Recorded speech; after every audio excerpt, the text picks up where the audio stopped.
Hello बच्चों, welcome to Om Shanti education. Chapter 8 trigonometry exercise 8.2 question number 4 and 5। Okay, question 4 है sin 30 plus tan 45 minus cosec 60 divide by sec 30 plus cos 60 plus cot 45। Previous lecture में मैंने बताया था आपको कि हमें सिर्फ इस टेबल का यूज करना है। इस टेबल पर से वैल्यू हमें यहाँ पुट करनी है और उसे प्लस माइनस मल्टीप्लाई डिवाइड करके आंसर लेकर आना है। sin 30, बेटा sin 30 की वैल्यू क्या होती है? आप देखो तो sin 30 की वैल्यू 1/2, तो यहाँ रखा हमने 1/2। Okay, plus tan 45। अब देखो tan में 45 वैल्यू किसकी है? देखो तो बेटा कितनी है?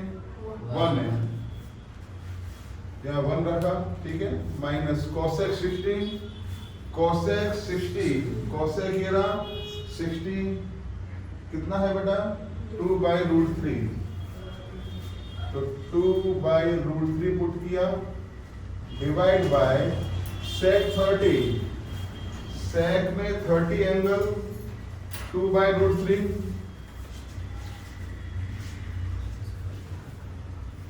प्लस cos 60 1/2 है, प्लस cot 45, cot में 45 एंगल 1।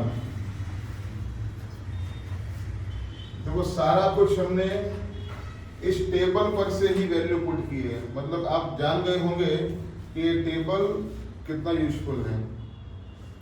आपको एग्जाम में जब जाओ, आप पीछे रफ पेज पर आपको ये टेबल ड्रॉ कर लेना है जाते ही, क्योंकि इस टेबल का यूज से कोई ना कोई क्वेश्चन तो एग्जाम में आ ही जाएगा।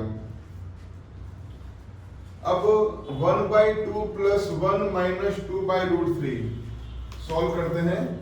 इसके अपॉन, ये 1 के अपॉन में 2 है, इसके अपॉन में √3 है, यहाँ अपॉन में कुछ नहीं है, तो यहाँ अपॉन में आप 1 मान लेंगे, ठीक है। और यहाँ पर 2, 1 एंड √3 का हम एलसीएम फाइंड करते हैं। 2, 1 एंड √3 का एलसीएम क्या आएगा? तो कुछ नहीं करने का, अगर ना मालूम पड़े एलसीएम फाइंड करना, इनका मल्टीप्लाई कर लो। 2 × 1 2, 2 × √3 2√3। ओके, अब आप देखो यहाँ पर अपॉन में 2 है और यहाँ 2√3 है। 2 एंड 2 सेम है, कमी किसकी है? √3 की। तो जिसकी कमी हो उसका मल्टीप्लाई करना है न्यूमरेटर में, तो √3 का मल्टीप्लाई 1 में करेंगे तो क्या आ जाएगा? √3। ओके, प्लस आप देखो ये 1 लिखा है, 1 है और ये 2√3 है।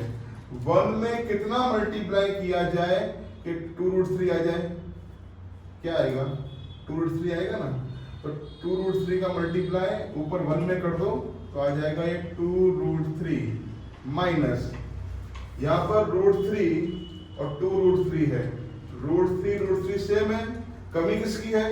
2 की है, तो 2 का मल्टीप्लाई कर दो ऊपर 2 में, तो 2 2 जा हो जाएगा 4। ऐसे आप करना, इजी रहेगा आपको, ठीक है।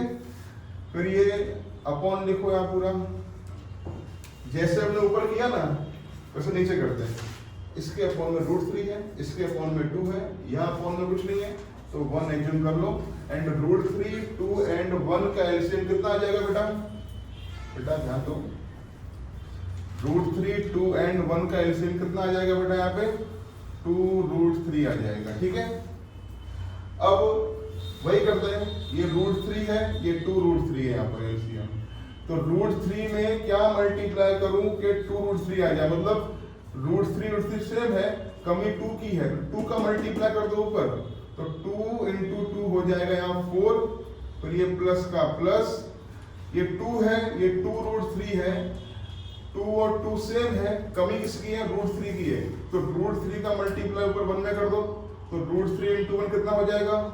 √3, और प्लस ये 1 है और ये 2√3 है। 1 में कितना मल्टीप्लाई कि आए 2√3, 2√3 पूरा ही है ना, तो 2√3 का मल्टीप्लाई 1 में करो तो 2√3 आ जाएगा। आप देखिए इसके अपॉन में ये आया और इसके अपॉन में ये, अब तो ये 2√3 यहाँ भी है, 2√3 यहाँ भी है, सेम है, तो ये मैंने कैंसिल कर दिया।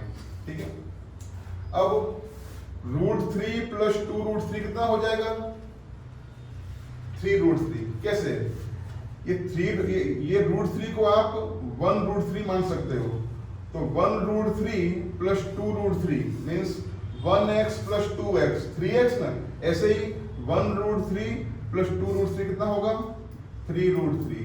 ओके, एंड -4, और यहाँ पर √3 + 2√3 कितना हो जाएगा? 3√3 + 4। ओके, अब क्वेश्चन नंबर 3 की तरफ। कल मैंने आपको बताया था कि अगर अपॉन में रूट के टर्म्स आते हैं तो अभी ये सॉल्व करना बाकी है। अपॉन में से रूट के टर्म्स हमें गायब करने पड़ेंगे। कैसे होगा वो? By rationalisation. इसी 3√3 - 4 लिखा, नीचे भी 3√3 + 4 लिखा। ओके, जो यहाँ पर डिनोमिनेटर है उसका रेशनलाइज कर दें। ये बीच में प्लस है तो यहाँ लिखो माइनस, ऐसे। तो 3√3 - 4 ऊपर भी एंड 3√3 - 4 नीचे भी। ओके, जो ऊपर आएगा वही नीचे आएगा। अब न्यूमरेटर का मल्टीप्लाई न्यूमरेटर से और इसका इससे। ठीक है, तो 3√3 - 4 × 3√3 - 4 क्या हो जाएगा? 3√3 - 4 का square. Okay, 3√3 + 4, 3√3 - 4, a + b, a - b, ऐसा है। तो हो जाएगा a² - b² मीन्स 3√3 का स्क्वायर -4 का स्क्वायर। अब a - b का स्क्वायर फर्स्ट लेक्चर में मैंने आपको लिखाया था, मालूम है? a - b का स्क्वायर क्या होता है? a² - 2ab + b²। तो पहले a² आएगा मीन्स 3√3 का स्क्वायर। बेटा 3√3 का स्क्वायर क्या होता है? देखो तो कैसे करेंगे? 3 का स्क्वायर 9, √3 का स्क्वायर 3, हो जाएगा 27। 9 × 3 = 27, a² लिखा। अब -2ab, तो माइनस लिखा मैंने यहाँ पे 2ab, 2 लिखा, a कितना है? 3√3 और b कितना है? 4 लिखा। इनका मल्टीप्लाई करो, 2 × 3 = 6, 6 × 4 = 24 मीन्स 24√3 प्लस b² मीन्स 4 का स्क्वायर कितना हो गया? 16। ओके, अब a² - b², 3√3 का स्क्वायर कितना होगा बेटा? लिखा है मैंने 27 -4 का square 16।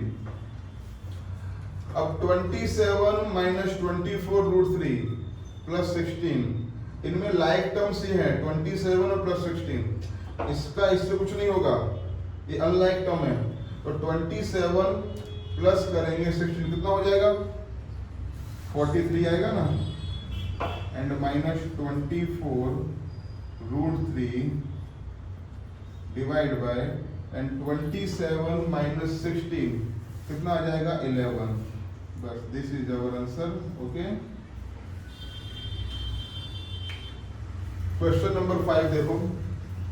5 cos² 60 + 4 sec² 30 - 10² 45 upon sin² 30 + cos² 30। वही करते हैं, टेबल का यूज करके वैल्यू पुट करते हैं। 5 cos² 60, 5 लिखा, cos 60 तो कितना होता है बेटा? 1/2। तो यहाँ देखो 1/2 एंड स्क्वायर लिखा। ओके, +4 sec स्क्वायर 30, sec में 30 वैल्यू दे किसकी बेटा 2/√3, तो यहाँ लिखा मैंने 2/√3 का square minus tan square 45, tan में 45 वैल्यू 1 की होती है, तो यहाँ लिखो 1 का square upon sin square 30, sin में 30 वैल्यू, sin 30 की वैल्यू होती है 1/2, तो ये लिखा हमने 1/2 एंड स्क्वायर है, then put square, okay. cos 30 की वैल्यू √3/2, then we put √3/2 here and square है, स्क्वायर लिखो। 5 लिखा है ऐसे हमने बेटा 1/2 का स्क्वायर, 1 का स्क्वायर 1, 2 का स्क्वायर 4 प्लस 4, 2 का स्क्वायर 4, √3 का स्क्वायर 3 माइनस 1 का स्क्वायर 1, 1/2 का स्क्वायर 1 का स्क्वायर 1, 2 का स्क्वायर 4 प्लस √3/2 का स्क्वायर, √3 का स्क्वायर 3 एंड 2 का स्क्वायर 4। 5 into 1/4, 5 का मल्टीप्लाई 1 से होगा 5 बन जा 5, 5/4 plus 4 into 4 16, 16/3 minus 1 divide by 1/4 plus 3/4, 4 4 same है यहाँ पर, तो 4 यहाँ पे एक बार लिखो और ऊपर 1 + 3 कर दो। इसके अपॉन में 4 है, इसके अपॉन में 3 है, यहाँ अपॉन 1 मान लो एंड 4 3 एंड 1 का एलसीएम फाइंड करो। कितना होगा बेटा 12 होगा, 4 है ये 12 है, 4 में क्या मल्टीप्लाई करूं I12, 4 3 जा 12, तो ऊपर यहाँ पे 3 जा करें कितना होगा 5 3 जा 15, ओके। प्लस ये 3 है ये 12 है, 3 में कितना मल्टीप्लाई कि 12 आ जाए, तो 3 4 जा 12, 4 जा है ऊपर यहाँ 4 जा करो और कितना होगा 16 4 जा 64, ओके। माइनस ये 1 है और ये 12 है, 1 में कितना मल्टीप्लाई 12 आ जाए, तो 1 12 जा 12, तो ऊपर यहाँ पे 12 जा करो, 1 12 जा 12 निकालो, अपॉन में 1 + 3 यहाँ 4 आया, नीचे भी 4 आया, ओके। 15 + 64 - 12, क्या करेंगे इन दोनों का प्लस और माइनस से कर देंगे, ठीक है। तो कितना होगा बेटा इन दोनों का प्लस करो और ये माइनस आएगा 67 अपॉन में 12, ओके। ये देखो बेटा 4 4 ये कैंसिल हो जाएगा, ठीक है, तो ये 1 आएगा, 1 निकाल दो बस, आगे अपना आंसर 67/12। तो ये हमारे चैप्टर 8 ट्रिग्नोमेट्री के 8.2 एक्सरसाइज के क्वेश्चन 4 और 5 हमने सॉल्व किया। अब आगे जो सम्स है एक्सरसाइज 8.2 में वो इजी ही है, तो अब हम नेक्स्ट लेक्चर में एक्सरसाइज 8.3 सॉल्व करेंगे, ठीक है। कोई डाउट हो तो आप मुझे दिए हुए नंबर पर कॉल कर सकते हैं। Thank you.